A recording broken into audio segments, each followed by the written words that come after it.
स्वामी auto चलाई स्त्री को पाठ पढ़ाइले बहुत परिश्रम करते स्त्री को पाठ पढ़ाई स्त्री एसडीएम बनइले हेले तापर स्त्री जनक निज स्वामी को बिना कारण हाजत में बसईदे छाड़पत्र देले हेले कौन पे से एपरी कले शेष में से स्त्री जनक एपरी होती चलतु शुणा यही कहानी आरंभ शेष पर्यंत शुणु जापर से स्त्री जनक कला कर्मर फल कौन पाइले और स्वामी जनक कौन कले।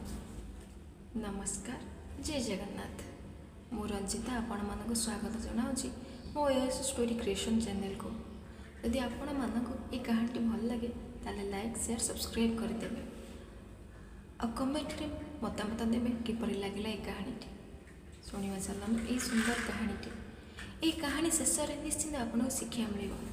सुदर्शन जड़े ऑटो चालक थे से ऑटो चलाई संसार चलते हेले थरे सुदर्शन ऑटो नहीं कौड़े जाते हठात पुलिस रखिला कहला तुम्हें ट्रैफिक नियम भांगीच से तुमको 5,000 टଙ୍କା फाइन देवा पड़ो। सुदर्शन कहले कौन पे मु तो किसी ट्रैफिक नियम भांगिनी। सुदर्शन कहला मु तो भूल रास्ता आसीनी फाइन कहीं देवी ट्रैफिक नियम भांगिनी। एकथा पुलिस माने शुणी कहले कि जदि फाइन न देउ तेबे थाना को चल सेठरे तो कथा बुझाब। सुदर्शन भाविला कि मो स्त्री तो किछि दिन पूर्वर एसडीएम होइछि से सब कथा बुझी नेब। यह भाभी कहला हौ थाना को चलतु। सुदर्शन निज स्त्री को ऑटो चलाई पाठ पढ़ाई एसडीएम बनई तार विश्वास थिला कि सविता निश्चय ताको सहाय्य करिवो आ पचारिबो मु कोन ट्रैफिक नियम भांगी कि नहीं। पुलिस माने सुदर्शन को नहीं थाना को गले। सुदर्शन गोटे चेयर उपर बसाई देले किंतु सही समय एसडीएम मैडम कहा को गाली करुथिले कहूथिले कि मो ना नहीं कि किसी भी भूल करनी मु बहुत परिश्रम करके एठारे पहुँची मोठू एमती आशा रखनी। तापरे बाहर को आसी पुलिस को पचारिला यांकु एठाको कहीं आनिच। पुलिस माने कहले ट्रैफिक नियम भांगी फाइन देवा को मना कर। सुदर्शन आशा रखी सविता को चाही था कि से किसी साहाय्य करिवो किंतु सविता शक्त स्वर में कहला जदि ये जोरिमाना दबा को मना करछंती तेबे तांको ऑटो को रखी दियो और एठार तांको छाड़ी दियो। सुदर्शन एक कथा शुणी हैरान हो गला। यही ऑटोरू रोजगार करी सविता को पाठ पढ़ाई एसडीएम बनई आउ सही तार संसार चलाउतिबा ऑटोटी को रखी देउछि।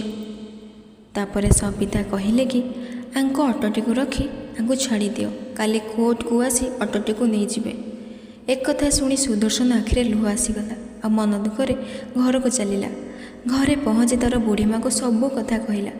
माँ सविता एते बदली गला मु केबे भाभी पारुनी मते से चिन्ही पारिलानी से मो ऑटो को भी रखीदेला जे ऑटो को चलाई मु ताको एसडीएम बनई। माँ दुखी होई कहले तोरे मने अछि तुम दुई जन को बाहाघर किछि दिन परे सविता कौन कहिथिला से पढ़िबा पई चाहूची ता खर्च आमे ही उठाइबा से आम सह जबरदस्ती करिथिला तापरे आमे बहुत कष्ट करी ताको पढ़ाई दिले किंतु से आज आमको भूलीगला। सुदर्शनर 6 वर्ष पुओटी थाए से ता जेजेमा सब बहुत समय बीते कहीं ना ता माँ सब कम व्यस्त रोला जे कि एसडीएम सविता से ता माँ ठार दूर रोला जेजेमा सह खेले आउ शुए मध्य। सविता को सरकारी क्वार्टर मिलता से सेठारे से रोला घर को बहुत कम जावा आसवा करे। परदिन सविता अपेक्षा करिथाए कि केतेबेला सुदर्शन आसीबो ऑटो नेबा पाई कोर्टरू कागजपत्र नहीं आसीबो हेले सुदर्शन आसिलानी।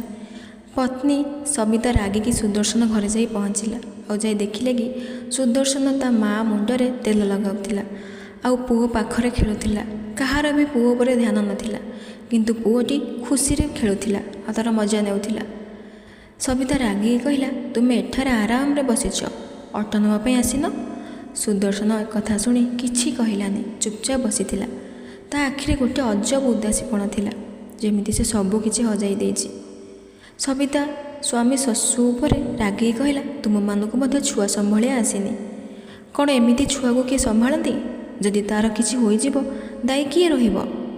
सुदर्शन सविता को देखि शांत स्वर में कहला तुमे कौन कहला छुआ संभालिबा आमको आसीनी छुआ जन्म हेबाठू आज पर्यंत माँ ही ताको संभाली आमको ठीक जना अछि छुआ को किपरि संभालिबा दरकार।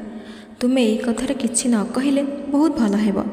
ସୁଦର୍ଶନ କଥା ଶୁଣି ସବିତା ରାଗିକି କହିଲା, ତୁମେ ଅଟୋ ନେବା ପାଇଁ କ'ଣ ପାଇଁ ଆସିଲନି?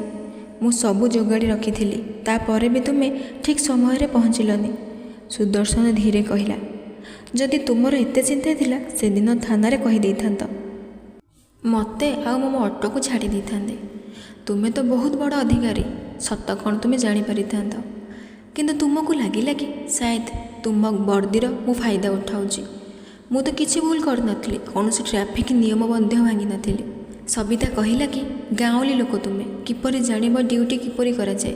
ତୁମେମାନେ ଛୁଆଟାକୁ ତ ଠିକ୍ରେ ଦେଖିପାରୁନ। ଏତିକି କହି ସେ ତା ପୁଅର ହାତ ଧରି ରୁମ୍ ଭିତରକୁ ନେଇଗଲା। ଆଉ ପୁଅର ସବୁ କପଡ଼ା ପ୍ୟାକ୍ କରି ରାଗରେ କହିଲା, ମୁଁ ତୁମ ଗାଉଁଲି ଲୋକମାନଙ୍କ ସହ ରହିପାରିବିନି। ମୁଁ କେତେ ପର୍ଯ୍ୟନ୍ତ ତୁମର ବକବାସ କଥା ଶୁଣିବି? ସୁଦର୍ଶନ କହିଲା, ଯଦି ତୁମକୁ ଠିକ୍ ଲାଗୁଛି ସେ ହିଁ କର। କିନ୍ତୁ 6 ବର୍ଷର ପୁଅଟି କାନ୍ଦିଲା ଓ ଜେଜେମାଆକୁ ଇସାରା କଲା କି ମୁଁ ମମି ସାଥିରେ ଯିବିନି, ମୁଁ ବାପା ଓ ଜେଜେମା ସହ ରହିବି। ପିଲା କଥା ମଧ୍ୟ ଶୁଣିଲାନି ସବିତା। ସବିତା ପୁଅର ହାତ ଧରି ଜବରଦସ୍ତ କରି ସରକାରୀ କ୍ୱାର୍ଟରକୁ ନେଇଗଲା। ଯେତେବେଳେ ସବିତା ବାପା ମାଆଙ୍କୁ ଏକଥା ଜଣାପଡ଼ିଲା, ସେମାନେ ସବିତାକୁ ବହୁତ ଗାଳି କଲେ। କିନ୍ତୁ ସବିତା ତା'ର ବର୍ଦ୍ଦିର ଗର୍ବ ଥିଲା। କହିଲା କି ମୋର କାହାଠାରୁ କିଛି ଆବଶ୍ୟକ ନାହିଁ। ଏହି କଥା ଶୁଣି ସବିତାର ବାପା ମା ବହୁତ ଦୁଃଖୀ ହେଲେ। ସବିତା ସହ କଥା ହେବା ବନ୍ଦ କରିଦେଲେ। ତା'ର ଭାଇ ବି ତାକୁ ବହୁତ ବୁଝାଇବାକୁ ଚେଷ୍ଟା କଲା, କିନ୍ତୁ ତାକୁ ସବିତା ବହୁତ ଗାଳି ଗୁଲଜ କଲା।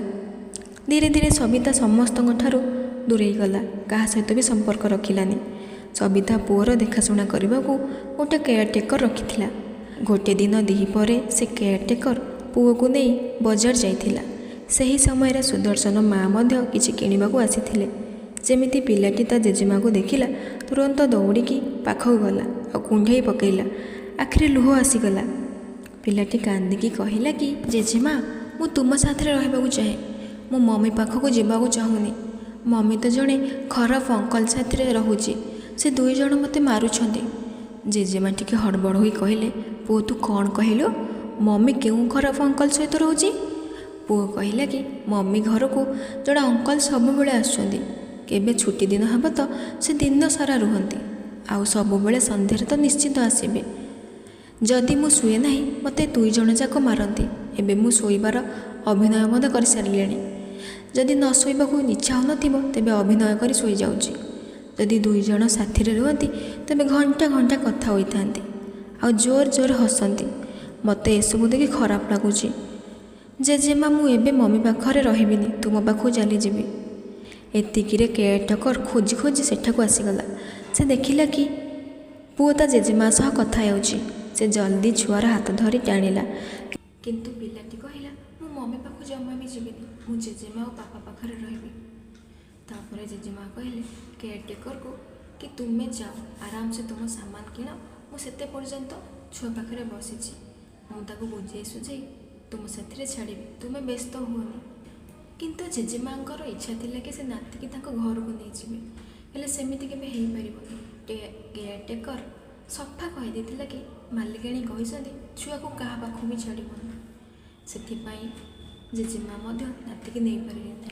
ଜେଜେମା କହିଲେ କି ତୁ ଏବେ ତୋ ମମି ପାଖରେ ରହିବାକୁ ପଡ଼ିବ, କିନ୍ତୁ ଆମେ ଜଲ୍ଦି ଆସିବୁ, ତୋତେ ଘରକୁ ନେଇଯିବୁ।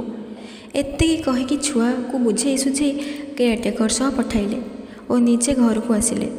ଜେଜେମା ମୁଣ୍ଡରେ ବାର ବାର ସେହି କଥା ଆସୁଥିଲା ଯାହାକି ନାତି କହିଥିଲା। ତା ମନ ବିଚଳିତ ହେଉଥିଲା କି ପୁଅର ସ୍ତ୍ରୀ ଏପରି କାମ କରୁଛି। ସେ ତା ପୁଅକୁ ଏକଥା ଜଣାଇବନି ବୋଲି ଭାବିଥିଲା, କିନ୍ତୁ ଶେଷରେ ସବୁକିଛି କହିବାକୁ ପଡ଼ିଲା। ଜେଜେମା ସବୁକିଛି ସୁଦର୍ଶନକୁ କହିଲେ ଆଉ କହିଲା, ଆଜି ବଜାରରେ ନାତି ସହ ଦେଖା ହୋଇଥିଲା। ସେ କହିଲା କି ଘରକୁ କିଏ ଜଣେ ଅଜଣା ଅଙ୍କଲ ଆସୁଛି ଆଉ ସେ ଆମ ପୁଅକୁ ଗାଳି କରୁଛି, ମାରୁଛି ମଧ୍ୟ। ସୁଦର୍ଶନ ଏକଥା ଶୁଣି ରାଗିଗଲା ଆଉ କହିଲା, ସେ ନିଜେ ଯାଇ ଦେଖିବ ସେଥିରେ କ'ଣ ହେଉଛି। ଗୋଟେ ଦିନ ଛୁଟି ଦିନ, କିଛି ନ କହି ନିଜ ମା ସହ ସବିତାର ସରକାରୀ କ୍ୱାର୍ଟରକୁ ଯାଇ ପହଞ୍ଚିଲା। ବାହାରେ ଠିଆ ହୋଇ କଲିଂ ବେଲ୍ ବଜାଇଲା। ଭିତରୁ ସବିତା ନିଦରେ ଡୋର୍ ଖୋଲିଲା। ତାଙ୍କ ମାନଙ୍କୁ ଦେଖି ଡରିଗଲା। ସବିତା ରାଗରେ ଦେଖି କହିଲା, ତୁମେମାନେ ଏଠାରେ କ'ଣ କରୁଛ? ସୁଦର୍ଶନ ମା କହିଲେ, ମୋ ନାତିକୁ ଦେଖା କରିବାକୁ ଆସିଛୁ, କ'ଣ ଭୁଲ କରିଦେଲୁ ନା କ'ଣ? ସବିତା ଏକଥା ଶୁଣି ଚୁପ୍ ହୋଇଗଲା। ସୁଦର୍ଶନ କିଛି ନ କହି ଘର ଭିତରକୁ ଚାଲିଗଲା। ସେଠାର ପରିସ୍ଥିତି ଦେଖି ସେ ସମ୍ପୂର୍ଣ୍ଣ ରୂପରେ ରାଗିଗଲା। ରୁମ୍ର ବେଡ଼୍ ଉପରେ ଜଣେ ଯବାନ ଯୁବକ ଶୋଇଥିଲା। ତା ପାଖରେ ପୁଅ ଶୋଇଥିଲା। ଏ ଦେଖିକି ସୁଦର୍ଶନ ରାଗିଗଲା। ସେ ରାଗରେ ସବିତାକୁ ଜୋର ଥାପଡ଼ ମାରିଲା। ସବିତା ଗାଲରେ ଥାପଡ଼ ବସିଲା ପରେ ସେ ଯୁବକ ଜଣକ ତୁରନ୍ତ ଉଠି ପଡ଼ିଲା। ରାଗରେ ଉଠି କହିଲା, କିଏ ଏ ଅଭଦ୍ର ଯେ ତୁମକୁ ମାରୁଛି? ସବିତା ସେ ଯୁବକକୁ ଦେଖି କହିଲା, ଏ ହିଁ ମୋର ନିକମା ଗାଉଁଲି ସ୍ୱାମୀ। ସୁଦର୍ଶନ ଏକଥା ଶୁଣି ଆହୁରି ଜୋର ରାଗିଗଲା। ହେଲେ ସୁଦର୍ଶନ ମା କହିଲେ, ତୁ ଶାନ୍ତ ହୋଇଯା ବାବା। ସୁଦର୍ଶନ ପୁଅକୁ ଉଠାଇ ଧରିଲା ଆଉ କହିଲା କି ତାହେଲେ ଏଇଥିପାଇଁ ତୁ ଏଠାରେ ରହୁଛୁ ନା? ସେ ଯୁବକ ଜଣକ ଆଉ କେହି ନଥିଲେ, ସେ ଏସ୍ଡିଏମ୍ ସବିତାର ସିନିୟର ଥିଲା। ସେ ଦୁଇ ଜଣଙ୍କର ଟ୍ରେନିଂ ସମୟର ହିଁ ଆଫେୟାର ଥିଲା। ସବିତା ସଫା କରି କହିଲା କି ଏବେ ତ ସବୁକିଛି ଜଣାପଡ଼ିଗଲା। ଭଲ ହେଲା ଯାହା ତୁମେ ନିଜେ ଆସି ଦେଖିଲ, କିନ୍ତୁ ମୁଁ ତୁମ ପରି ଗାଉଁଲି ଲୋକଙ୍କ ସହ ସମ୍ପର୍କ ରଖିବାକୁ ଚାହୁଁନି। ଆଜି ପରଠୁ ମୋତେ ମୁହଁ ଦେଖାଇବନି। ସୁଦର୍ଶନ ତା ପୁଅକୁ ନେଇ ଯିବାକୁ ଲାଗିଲା। ସୁଦର୍ଶନ ମା ବି ଚୁପଚାପ ଯିବାକୁ ଲାଗିଲା। ସବିତା ପଛରୁ ସୁଦର୍ଶନ ରୋକି କହିଲା, ଯିବା ଆଗରୁ ଏଇଠି ସାଇନ୍ କରିଦିଅ। ମୁଁ ପୂର୍ବରୁ ହିଁ ଛାଡ଼ପତ୍ର ପେପର କରିକି ରଖିଛି। ଏ ପେପର ଉପରେ ସାଇନ୍ କରିଦିଅ। ସୁଦର୍ଶନ କିଛି ନ କହି ଡିଭୋର୍ସ ପେପର ଉପରେ ସାଇନ୍ କରିଦେଲା ଆଉ ପୁଅକୁ ନେଇ ସେଠାରୁ ଚାଲିଗଲା। ଏବେ ସୁଦର୍ଶନ ଘରର ଗୋଟିଏ ରୁମ୍ରେ ଆସି ବସିଥିଲା। ତା ମା' ମଧ୍ୟ ପାଖରେ ବସିଥିଲା ଆଉ ଭାବୁଥିଲା ପୁଅର ଜୀବନ କିପରି ପୁଣି ଥରେ ସେ ଠିକ୍ କରିବ। ତାପରେ ସୁଦର୍ଶନ ମା' ପୁରୁଣା ସିନ୍ଧୁକ ଖୋଲିଲେ, ସେଥିରୁ ଖୋଜିବାକୁ ଲାଗିଲେ। ଅଚାନକ ଗୋଟିଏ କାଗଜ ମିଳିଲା। ସେଥିରେ ଗୋଟିଏ ଜମିର କାଗଜ ଥିଲା। ମା' ସୁଦର୍ଶନକୁ ଏ କାଗଜଟି ଦେଇ କହିଲେ, ପୁଅ ଦେଖିଲୁ ଏଇ କାଗଜଟିରେ କ'ଣ ଅଛି? ସୁଦର୍ଶନ ଧ୍ୟାନର ସହ ପଢ଼ିଲା। କହିଲା କି ଏ ଜମିର ପେପର, ଯେଉଁ ଜମିର ରେଟ୍ 5-6 କୋଟି ହେବ। ସୁଦର୍ଶନ ସେ ଜମି ବିକି 5 କୋଟି ପାଇଗଲା। ତା ପାଖରେ ଏବେ ପଇସା ଆସିଗଲା। ସେ ପ୍ରଥମେ ଗୋଟେ ଭଲ ଘର ବନେଇଲା। ସୁଦର୍ଶନ ପଢ଼ାରେ ବହୁତ ଭଲ ପିଲା ଥିଲା, କିନ୍ତୁ ପରିସ୍ଥିତି ତାକୁ ପଢ଼ିବାକୁ ଦେଇନଥିଲା। ତାପରେ ସ୍ତ୍ରୀର ପାଠ ପଢ଼ିବା ପାଇଁ ସେ ନିଜର ପଢ଼ିବା ମଧ୍ୟ ଛାଡ଼ି ଦେଇଥିଲା। ଏବେ ସେ ନିଷ୍ପତ୍ତି ନେଲା କି ସେ ତା'ର ପଢ଼ିବା କ୍ଲିୟର କରିବ। ସେ ଗୋଟେ ବଡ଼ ଅଫିସର ହେବ। ତା ପରଠୁ ପଢ଼ିବା ଆରମ୍ଭ କରିଲା। ନିଜ ଭବିଷ୍ୟତକୁ ନୂଆ ଜୀବନ ଦେବା ପାଇଁ ଲକ୍ଷ୍ୟ ରଖିଲା। ଏବେ ସୁଦର୍ଶନ ମା' ଘରେ ଆଚାର ପାମ୍ପଡ଼ର ଗୋଟେ ଛୋଟ ବିଜନେସ୍ ଆରମ୍ଭ କଲେ। ସବିତାର ଯେଉଁ ଚାକରାଣୀ ଥିଲା ସେ ବି ସୁଦର୍ଶନ ମା'କୁ ଆସି ସାହାଯ୍ୟ କରିବାକୁ ଆସୁଥିଲା।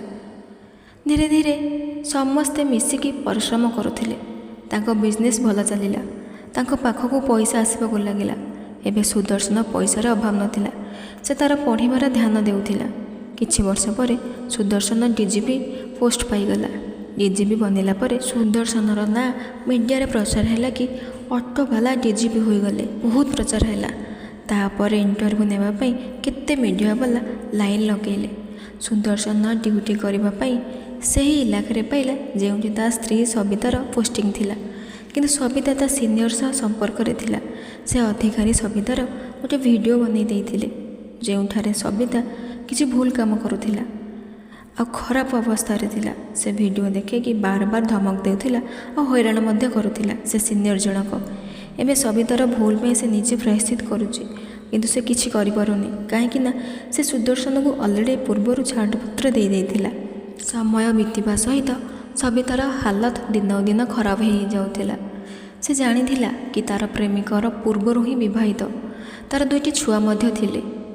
ଗୋଟିଏ ଦିନ ସବିତା ସେ ବ୍ୟକ୍ତିକୁ ପ୍ରଶ୍ନ କଲା।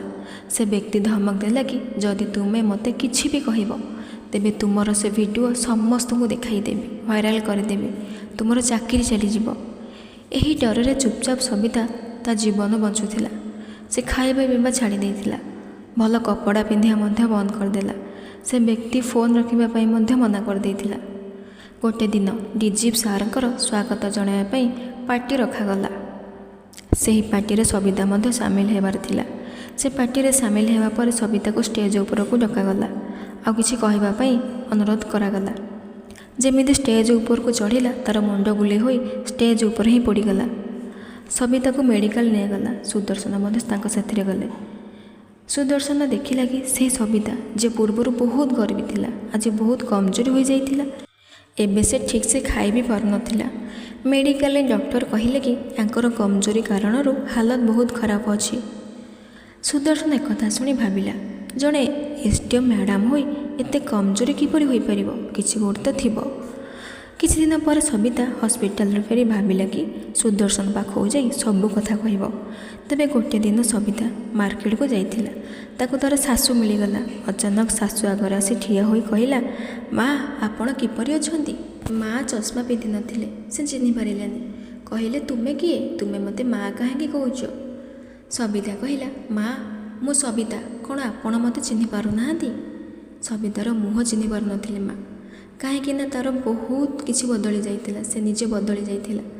ଶାଶୁ କହିଲେ, ତୁ ମୋ ପୁଅକୁ ଧୋକା ଦେଲୁ, ପୁଣି ତୁ କ'ଣ ପାଇଁ ଆସିଛୁ ମୋ ପାଖକୁ? କ'ଣ ଦରକାର? ତୁ ମୋର କେବେ ବି ଜରୁରତ ହେବୁନି।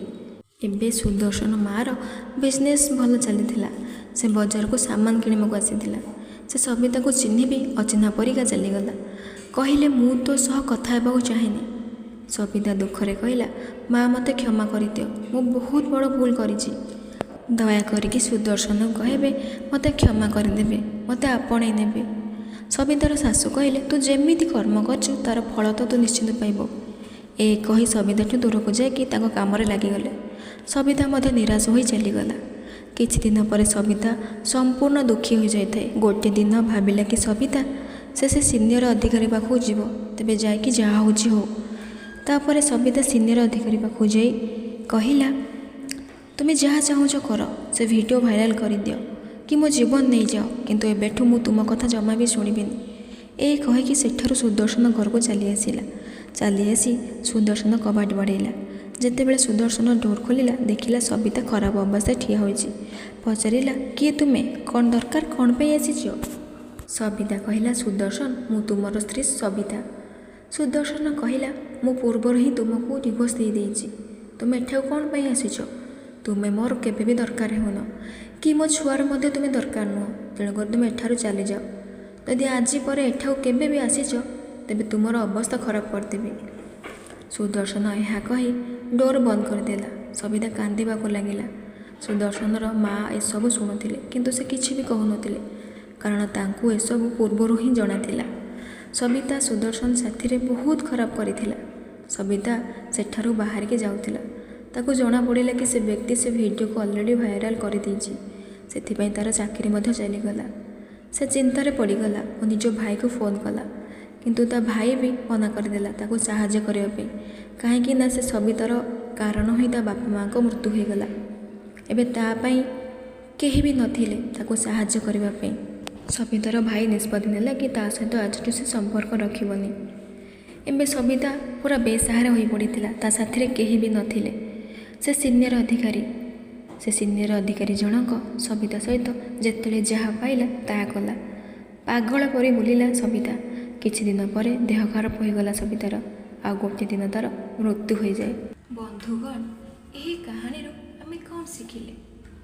ଏହି କାହାଣୀରୁ ଆମେ ଶିଖିବା ଯେ ଗର୍ବ, ଅହଙ୍କାର, ଭୁଲ ରାସ୍ତା, ଭୁଲ ସମ୍ପର୍କ ଆମ ଜୀବନକୁ ବର୍ବାଦ କରିଦେଇଥାଏ। ଆମେ ଆମର କେବେ ଗର୍ବ ରଖିବାନି, କୌଣସିଥିରେ ନାହିଁ।